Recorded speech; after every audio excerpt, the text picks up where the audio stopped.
Welcome to today's class. In today's class, we will continue from our last class. We are still dealing with movement of a force. In our last class, we dealt with the center of gravity. In today's class, we will start with examples. Let's look at example 1.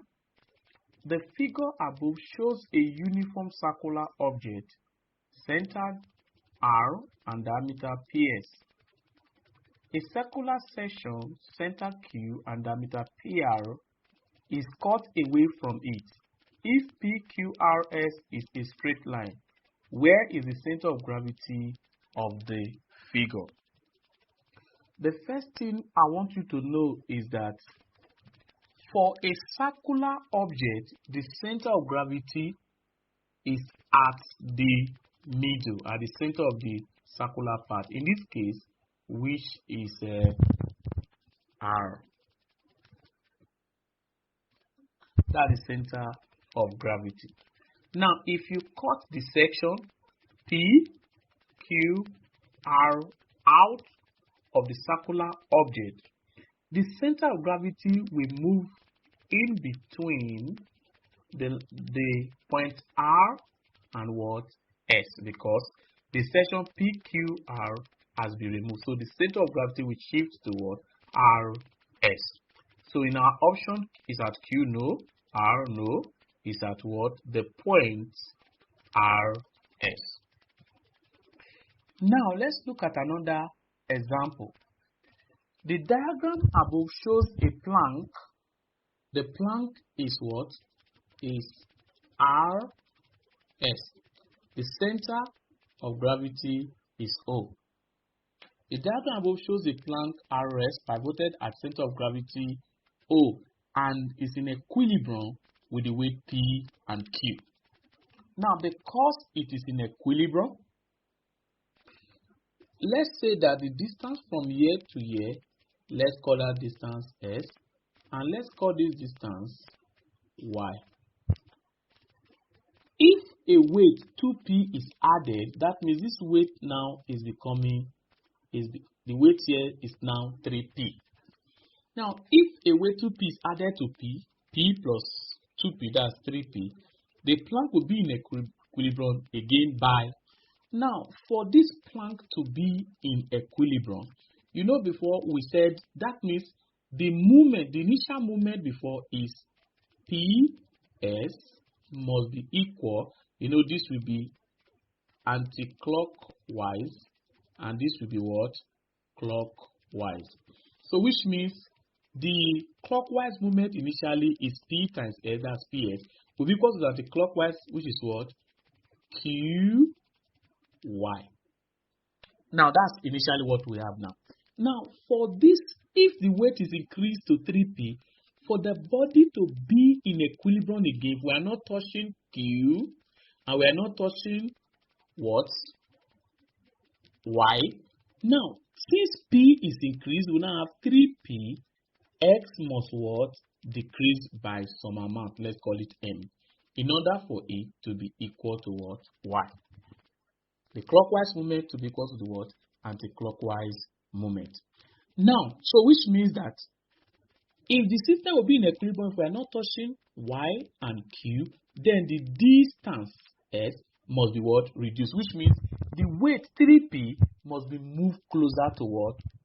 The center O. That's an option. Another option is to increase Y while we keep what? Q constant. That's another option. Another option is to keep Y constant and increase what? Q. But if you are increasing Q, if you look at this diagram, it seems that S is equal to what? Y by the diagram. So if you are increasing Q, you must increase Q to that of what? Maybe 3 what? Q.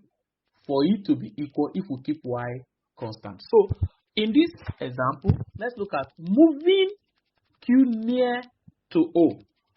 Moving Q near to O, that's not an option. B, moving P near to O, that's the first option. It says the weight 3 the weight is increased, we move it near. If you move the 3p weight near to O, you can regain equilibrium again. So option B is viable. Now, P near to O, C, adding a weight Q to Q. No, if we keep X and Y constant, they seems to be equal based on this diagram, then Q must also be 3Q since P is 3P. You know before, they are in equilibrium when P, we have P here and we have Q here, then S and Y are equal. So we can replace this as S and S is equal to, so they are in equilibrium. Now, if we leave this distance constant, since this one has become 3P, this one must become also what? 3Q. So which means the option C is not viable. D, moving P further away from Q. No, that's not right. So the best option to this is option D, moving P near to O. Now, we have another question here. The diagram above shows a solid figure with base PQ and center of gravity G on an inclined plane. Which of the following statement is correct? Now, I want to draw your attention to something that we have looked at before. And what is it? We have looked at the property of what?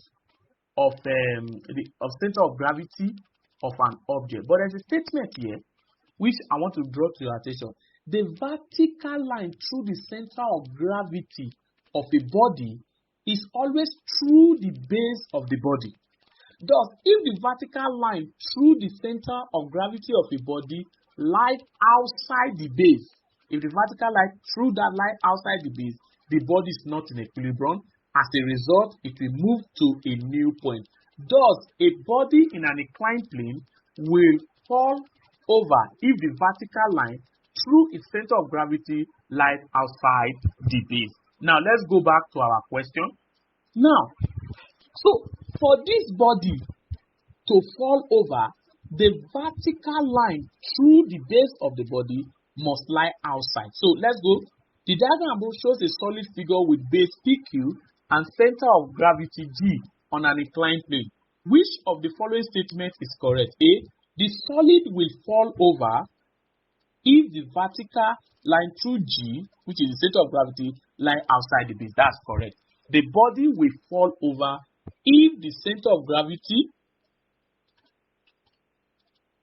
if the vertical line through the center of gravity lie outside the base. B, the solid will fall over if the vertical line through Q, through the center of gravity, lie inside. No, the solid will not fall over if the vertical line through G lie outside the base. That's not true. The solid can never fall over. The correct option is A. What is that? The solid will fall over if the vertical line through G lies outside the base. Now let's look at another question. In this question, we have a 90 centimeter uniform beam. 90 centimeter uniform beam has a load of 30 newtons suspended at 15 centimeter from one of its ends. So let's say this is the end, and we have a load of what?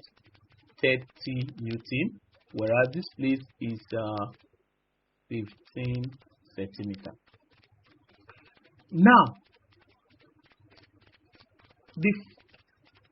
if the fulcrum is at the center of gravity, now because the lever is uniform, the center of gravity will be what? At 45. The force that must be applied at its other end. Now the force that must be applied at its other end. Let's call it what? F. Now from 15 to 45, that will be 30 centimeter. Now from 45 to 90, that will be what? 45 centimeter. Now this body will create a clockwise moment. The force F will be clockwise moment. And this one, the 30 newton, will place what? Anti-clockwise moment. Now we've dealt with that before. So anti-clockwise movement, now what will it be? Now we could convert 30 centimeter to meter, but that will not create any problem. So anti-clockwise movement will be 30 times 30 equals to clockwise movement, which is force times what? 45. So we are going to have our F to be 30 times 30 over 45. So we will have 30 times 30 divided by 45. That will give us what? 20 Newton. So that is the force that is required. Now let's move on to another example.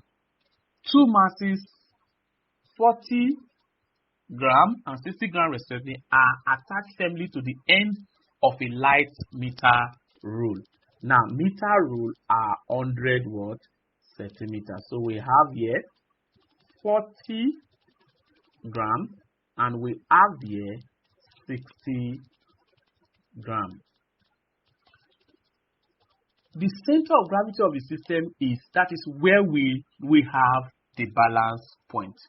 Now let's assume that this is the what? The balance point. We do not know the balance point.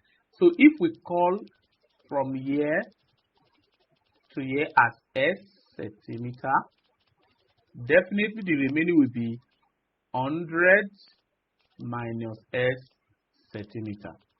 So this is what? This is anti-clockwise moment, and this will be clockwise moment.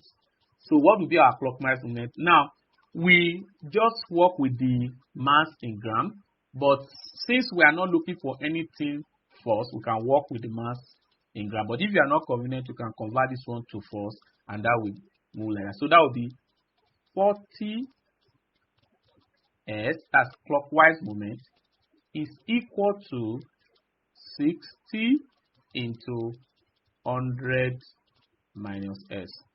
Now 0 go with 0 here, 2 here 2, 2 here 3. So that would be 2S into 3 into 100 minus X.